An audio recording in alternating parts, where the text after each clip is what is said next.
आज आपको किसी औपचारिक शुरुआत के बजाय अंदर की बात बताता हूं। वैसे भी आजकल सही सही बातें कम आती हैं। रोज सुबह सवेरे हमारी लल्लन टॉप शो की टीम एक मीटिंग करती है। विचार होता है देश के सामने कौन से मुद्दे हैं जो जरूरी हैं, सनसनी से दूर हैं, जिन पर तथ्यों को सामने रखने की जरूरत है।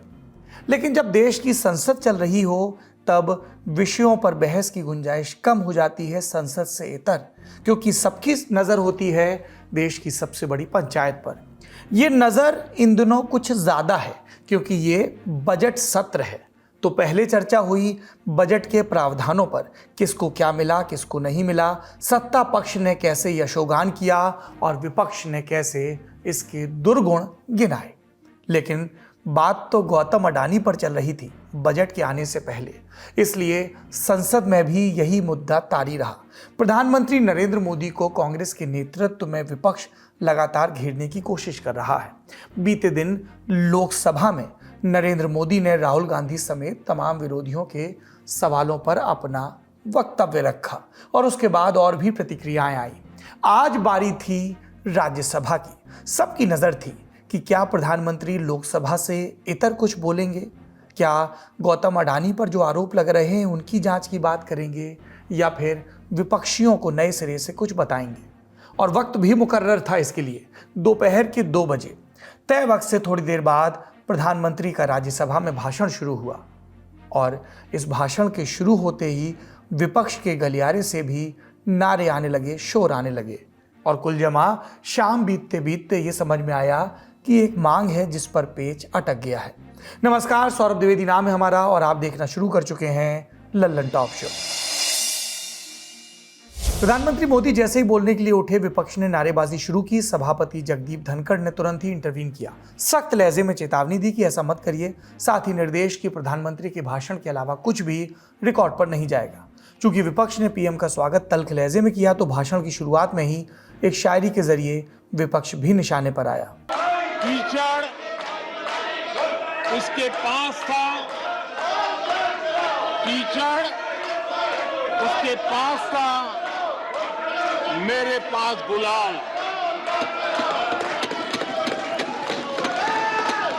कीचड़ उसके पास था, मेरे पास गुलाल। जो भी जिसके पास था उसने दिया उछाल।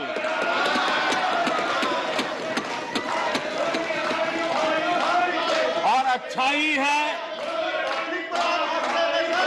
जितना कीचड़ उछालोगे कमल उतना ही ज्यादा खिलेगा।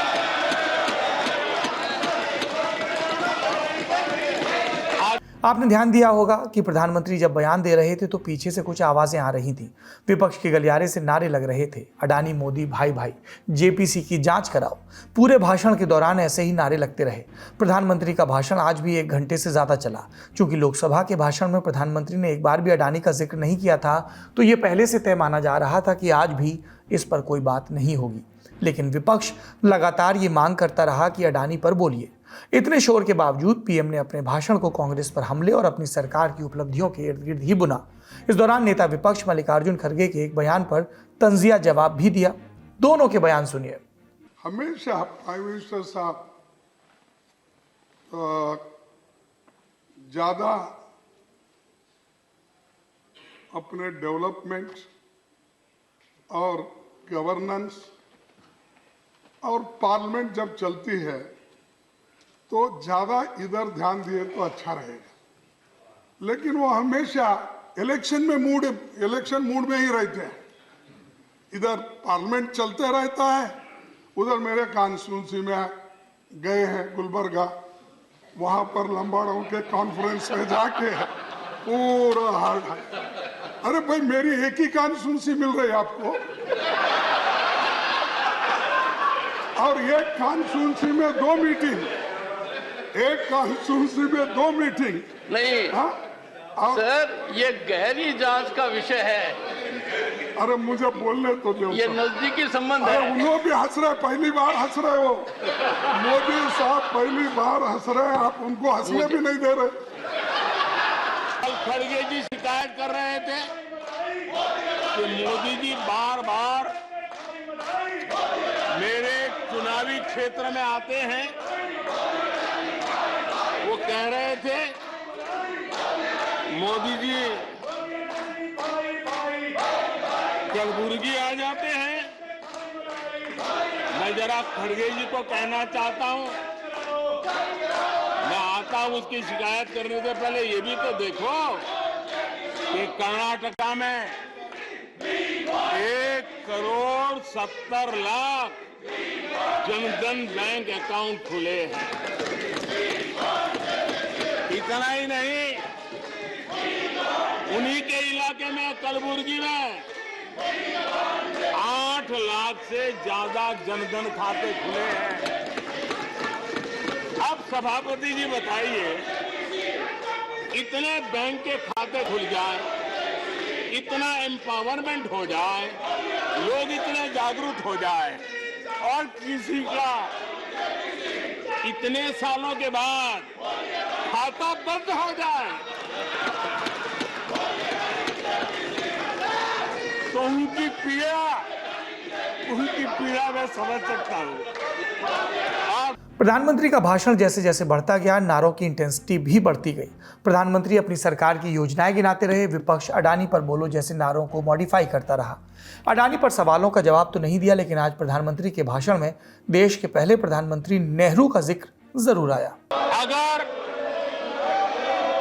नेहरू जी के नाम का उल्लेख नहीं हुआ तो कुछ लोगों के बाल खड़े हो जाते, उनका लहू एकदम गर्म हो जाता कि नेहरू जी का नाम क्यों नहीं दिया।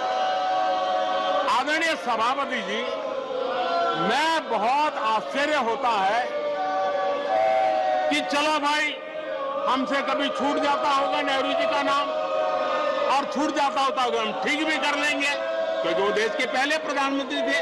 लेकिन मुझे ये समझ नहीं आता है कि उनकी पीढ़ी का कोई व्यक्ति नेहरू सरनेम रखने से डरता क्यों है। क्या शर्मिंदगी है नेहरू सरनेम रखने से? क्या शर्मिंदगी है? इतना बड़ा महान व्यक्तित्व अगर आपको मंजूर नहीं है, परिवार को मंजूर नहीं है और हमारा हिसाब मांगते रहते हो। नेहरू से बोलते हुए प्रधानमंत्री मोदी का कारवां इंदिरा गांधी पर भी पहुंचा। जरा इतिहास उठा करके देख लीजिए, वो कौन पार्टी थी, वो लोग कौन सत्ता में बैठे थे जिन्होंने आर्टिकल 356 का सबसे ज्यादा दुरुपयोग किया।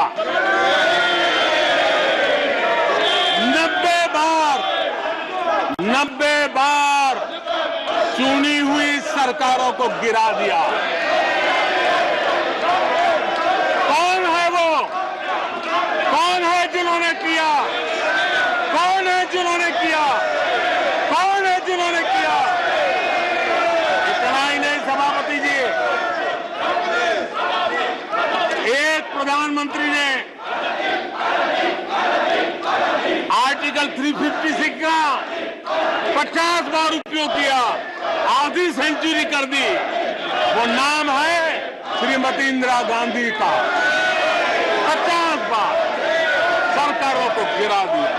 इंदिरा गांधी पर चुनी हुई सरकारों को बर्खास्त करने का आरोप लगाया। अब तक संसद में काफी हंगामा हो चुका था। आखिर आते आते नारेबाजी पर प्रधानमंत्री के सब्र का बांध टूटा। फिर जो बयान दिया उसमें भावुकता भी थी और एग्रेशन भी। देश देख रहा है, देश देख रहा है, एक अकेला कितनों को भारी पड़ रहा है, एक अकेला कितनों को भारी पड़ रहा है। अरे नारे बोलने के लिए भी, नारे बोलने के लिए भी उनको बदल करना पड़ता है। जो भी ये बोलता है घंटे भर से आवाज की जवाब देना है। आदरणीय सभापति जी, एक कन्विक्शन के कारण चला हूं, देश के लिए जीता हूं, देश के लिए कुछ करने के लिए निकला हुआ हूं। और इसलिए ये राजनीतिक खेल खेलने वाले लोग, उनके अंदर वो हौसला नहीं है, वो ढूंढ रहे हैं, बचने का रास्ता खोज रहे हैं। इस पूरे भाषण से एक बात फिर साफ हो गई कि विपक्ष और खासकर राहुल गांधी की तरफ से पूछे गए अडानी पर सवालों को प्रधानमंत्री ने तरजीह नहीं दी, या कह सकते हैं कि उन सवालों का जवाब नहीं दिया। संसद में विपक्ष की तस्वीर नहीं दिखाई गई, मगर दो शब्दों की गूंज हर किसी के कान तक पहुंची, पहली अडानी और दूसरी जेपीसी। संसद के अंदर और बाहर दोनों ही जगह पर विपक्ष ने अडानी मामले की जेपीसी जांच की मांग की। ज्वाइंट पार्लियामेंट्री कमेटी से क्यों भाग रहे मुझे मालूम है। बताया अभी। तो आप भागते जाओ, हम पीछे आपको पकड़ेंगे। सर, एक तो ज्वाइंट पार्लियामेंट्री कमेटी की हमारी डिमांड है, सभी पार्टियों ने यहाँ पर रखा है और पूरे पार्टी के लोग एक होकर एक वॉइस में इस सदन में हमने पूछा है, उसको आप मानिए देश के हित में। ये इसमें तो देशद्रोही का मामला नहीं ना, ये तो देश के हित में है ना। और हम तो इलेक्टेड रिप्रेजेंटेटिव्स हैं, हम तो कहीं बाहर से ऊपर से तो नहीं टपके। तो इसीलिए मैं और डिमांड करूंगा, बार बार डिमांड करूंगा, ज्वाइंट पार्लियामेंट्री कमेटी आप बनाएं। लेकिन नारे क्या चल रहे थे? नारे एक ही चल रहे थे, मोदी अडानी भाई भाई, देश बेच के खाई मलाई। देश के सारे संसाधन आपने एक व्यक्ति के हवाले कर दिया और लाखों करोड़ का उस व्यक्ति ने 38 फर्जी कंपनियां बना के काला धन अपनी कंपनियों में लगाया हिंदुस्तान के अंदर। तो इसकी जांच नहीं होनी चाहिए? LIC में करोड़ों लोगों का पैसा डूब रहा है, SBI में करोड़ों लोगों का पैसा डूब रहा है, प्रधानमंत्री इस पे जवाब नहीं देंगे? तो हमने यही तो कहा कि भाई जेपीसी बनाओ और इसकी जांच कराओ। देखो, सवाल एक ही है ना। गुज़िश्ता 4 दिन से हम एक ही बात पूछ रहे हैं कि जेपीसी का डिमांड किस पे जेपीसी। हम कोई एलिगेशन नहीं दिए। पेपर में हिंडनबर्ग का एक रिसर्च रिपोर्ट आया, बाद में पेपरों में आया, दूसरे दिन वो चार्जेस के बारे में देखे तो पूरे शेयर्स जो है क्रैश हो गए, उसका रिजल्ट भी आ गया।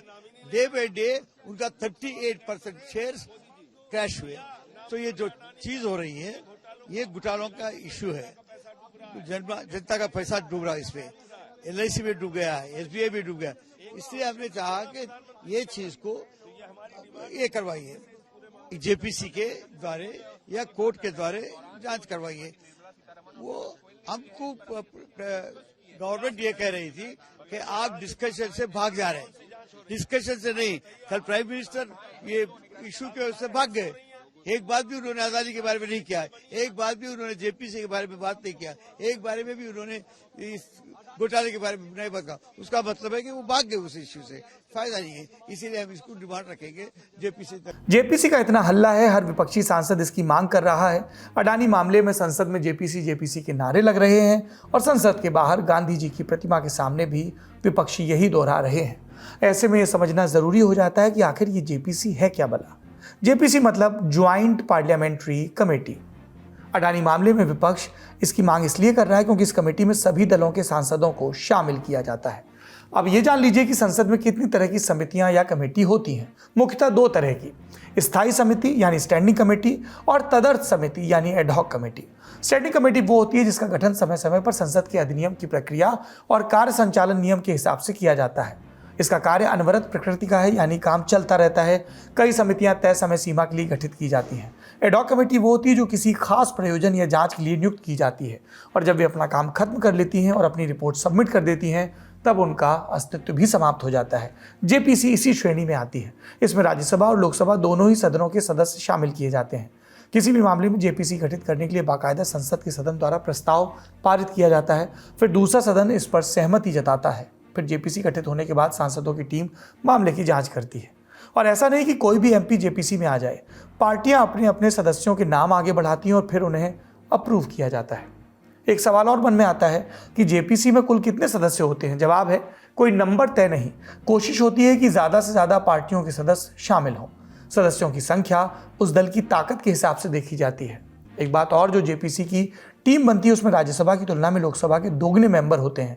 यानी अगर आज किसी मामले में जेपीसी को गठित किया जाए तो उसमें सबसे बड़ी पार्टी होने के नाते बीजेपी की सबसे ज़्यादा मेंबर होंगे, और अगर एक बार जेपीसी गठित हो गई तो उसे इस मामले की गहनता से जांच के लिए विशेषाधिकार भी मिल जाएंगे और इनका इस्तेमाल कर वो ज़रूरी जानकारी हासिल कर सकती है। कोई भी विभाग अपनी किसी सीक्रेट फाइल का बहाना कर जांच से नहीं रोक सकता।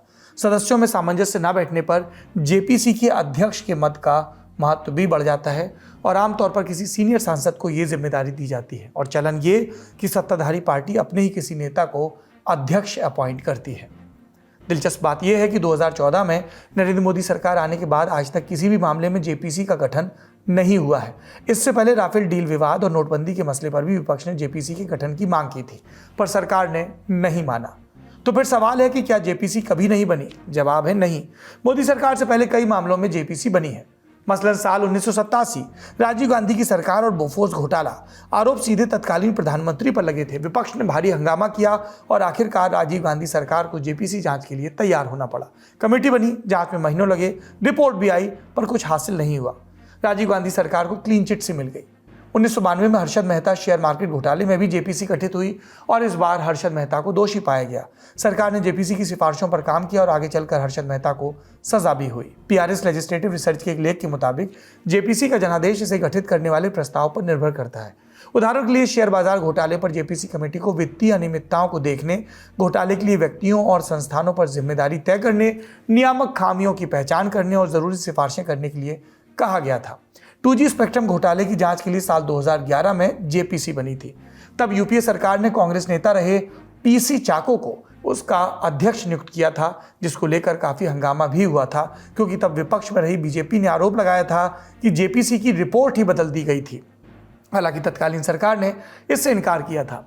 इंडिया टुडे के political affairs editor Rahul Shrivastava से सुनिए, देश में जेपीसी कमेटियों का इतिहास क्या है।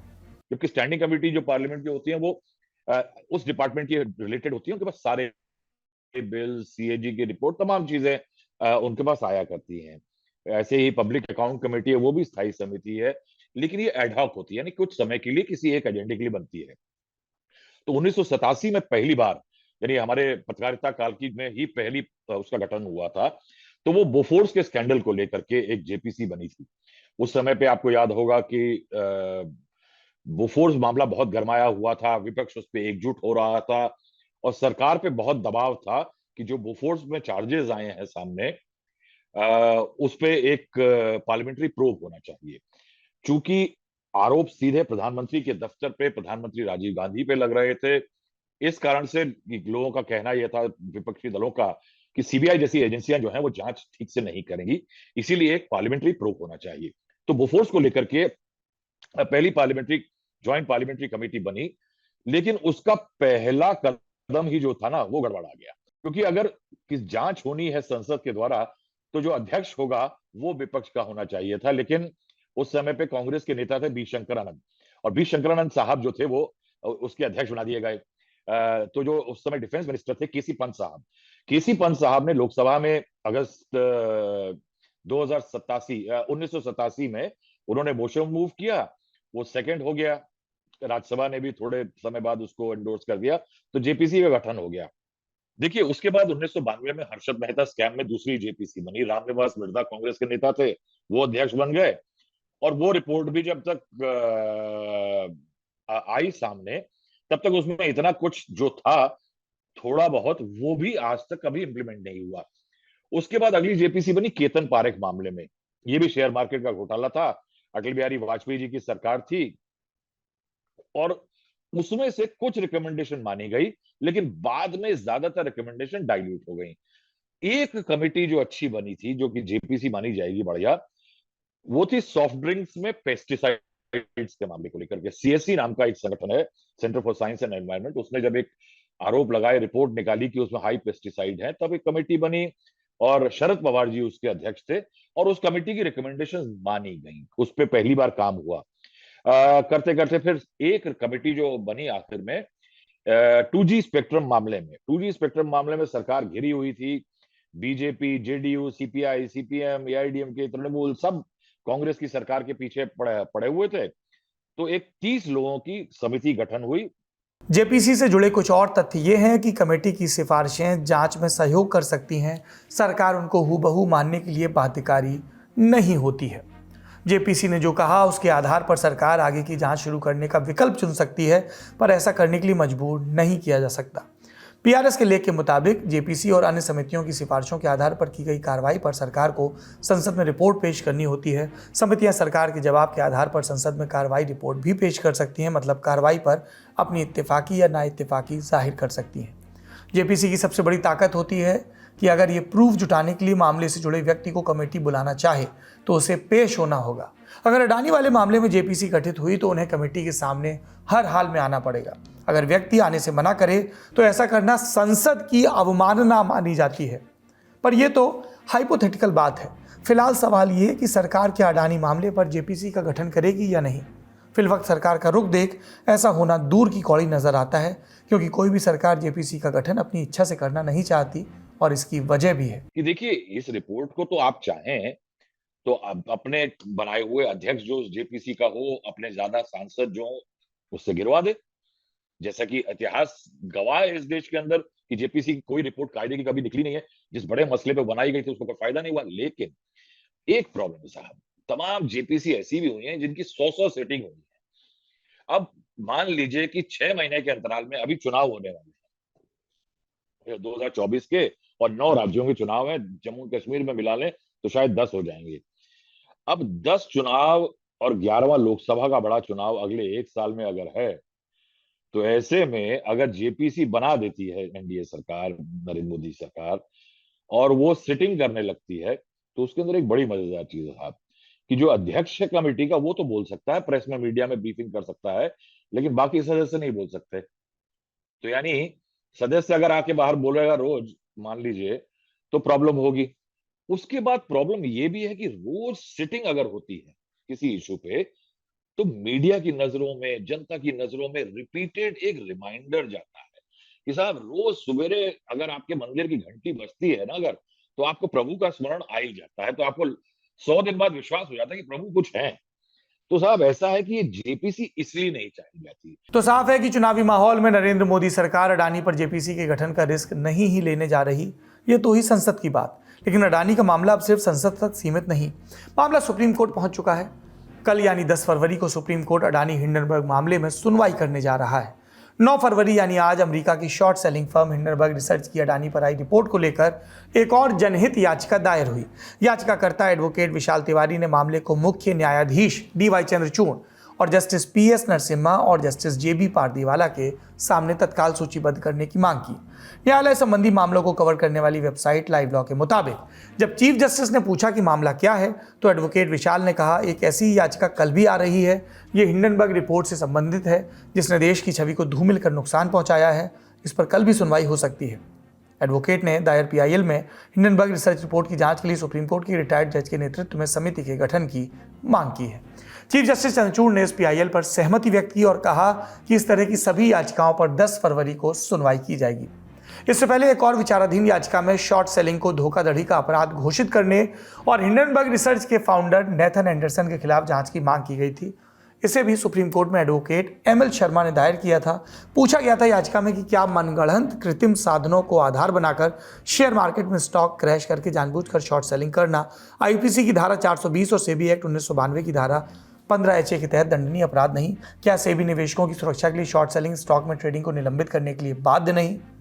तो अब अडानी मामला संसद के साथ साथ सुप्रीम कोर्ट में भी चर्चा में रहेगा। आपको याद हो 24 जनवरी को हिंडनबर्ग रिसर्च ने अडानी समूह को लेकर एक रिपोर्ट पब्लिश की थी, जिसमें अपने स्टॉक की कीमतों को बढ़ाने के लिए बड़े पैमाने पर हेराफेरी और वित्तीय गड़बड़ियों का आरोप लगाया था।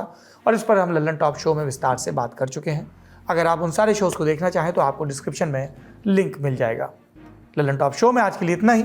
अपना और अपनों का ख्याल रखिए। संसद की दिन भर की खबरों के लिए हमारा खास शो संसद में आज जरूर देखिए। शुक्रिया, शुभ रात्रि। सिर्फ 59 रुपए महीने में पाइए YouTube पर LT प्रीमियम। किसी भी प्लेटफॉर्म से 3 दिन पहले देखिए हमारे प्रीमियम प्रोग्राम जैसे guest in the news room, किताब वाला आदि। इसके अलावा बहुत कुछ। सब्सक्राइब करने के लिए लल्लन टॉप के YouTube चैनल पर जाकर क्लिक करें ज्वाइन बटन।